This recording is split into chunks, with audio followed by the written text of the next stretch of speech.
Okay, let's go back now to that breaking news out of British Columbia. The high school in Tumbler Ridge, BC, will be demolished and rebuilt after a mass shooting in February. The announcement was made today by BC Premier David Eby. CBC's Matt Preprost is in Fort St. John near Tumbler Ridge, and he joins us now. Matt, talk to me about the significance of this. Hi, Sarah. Canadians will remember Tumbler Ridge Secondary School was one of the sites where the deadly shooting happened in February. It's a grade 7 to 12 school. It's where students and teachers huddled and hid as the shooter walked through. 5 students and an educator were killed on the school grounds. Others were injured, many others traumatized. The school has been closed ever since. In fact, the road to the school just reopened last week following the Governor General's visit. Matt, I mean, I know the questions were raised about where the students would be going to school in the wake of this. How did officials make the decision to now they're going to demolish the school and rebuild? Well, in the months since, students have returned to class. They're in temporary modular classrooms that have been set up on the grounds of the local elementary school. When Premier David Eby visited Tumbler Ridge shortly after the shooting, you'll remember that he did promise none of the students would ever have to return to that school. And so in the months since, the school board has been meeting with residents of the community. They've been working with Safer Schools Together to come up with a plan for the future. Ultimately, Premier Eby said it was up to the community to decide the future.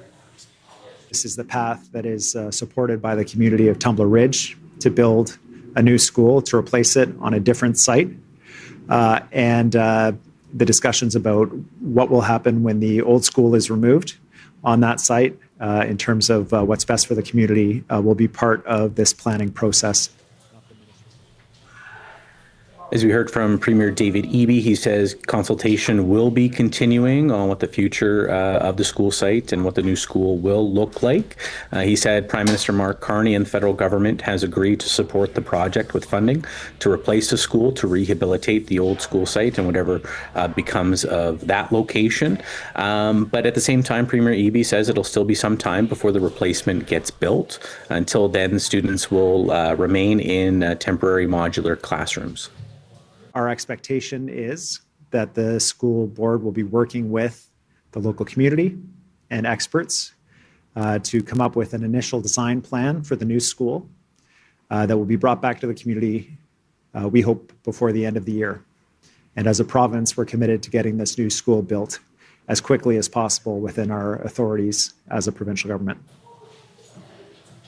That was Premier David Eby making today's announcement on the steps of the legislature here in BC. He hopes an initial design plan for the new school will be done by the end of this year. CBC's Matt Preprost live for us in Fort St. John's. Thank you, Matt. Thank you, Sarah. Okay, so how is this sitting with the community? Well, Daryl Krakauka joins me now. He's the mayor of Tumbler Ridge in Vancouver today. Mayor, I'm sure you knew that this news was coming. What's your reaction to it? Yeah, hey, Sarah.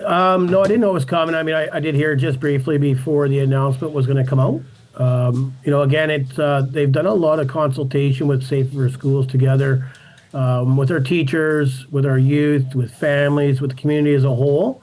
And I know the report is published on the School District 59 website and how they got to the comments would have brought forward the concept of a new school. Do you think, I mean, is it your feeling that this is something that the people in the community do want? Yeah, there is some youth in our community and some of our community members that thought a renovation would be better and such. But, again, we got to listen to the community as a whole. And I think when they did that consultation, they reached out to everybody, youth, the children, adults, parents, and that's what's been recommended after the consultation. If I think about other tragedies and not necessarily in Canada, because we know that what happened in Tumbler Ridge is rare for Canada. It certainly is less rare, unfortunately, in the United States and the way things have been handled in the aftermath. Did you ever look to any of those communities, and are you maybe now, just in terms of the kind of healing? And I guess the reason I bring that up is some of those schools I know do still stand and maybe do so because there's a feeling that they want them to still be there. What do you think about that, and how does that factor in? Yeah, to say that, I've had other U.S. Communities reach out to myself and, just, lend a shoulder and stuff to talk through it and to kind of explain what they went through. And, I believe in the early days of school shootings, it was a reno or whatever, but it seems like when the newest ones when I talked to, they were rebuilds. Again, it's based on our youth and our children. It's, they were inside the school that day. I was not. It's based off our teachers who are in the school.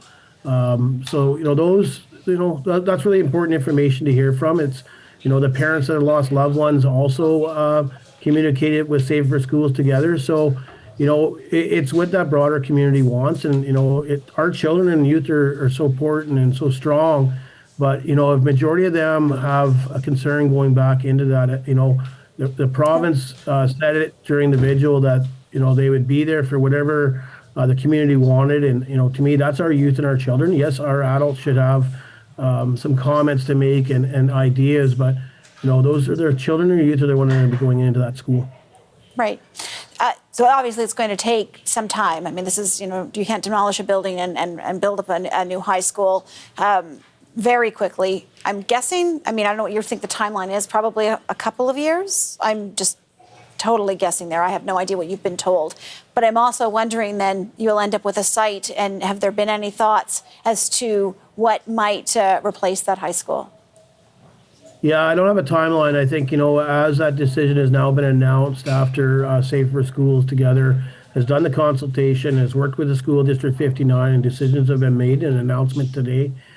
I think that's where we start hearing what timelines look like from School District 59. Again, this is their lane. It's the school district is the ones that take watch after the schools. So they'll work through that process, engaging the community like they've been doing. When it comes to this site after, as the process works down, that they start to remove that school, again, that's working with the community, that's working with the parents that have lost loved ones to see, is that where a permanent memorial goes? Is it a park? I'm not even sure. Maybe it gets left empty ongoing. Again, that's going to be up to the community. That's the engagement we need to have as well. Not easy to navigate. Wish you well with it. Daryl Krakauka, Mayor of Tumbler Ridge, thank you for your time. Thank you very much, Sarah.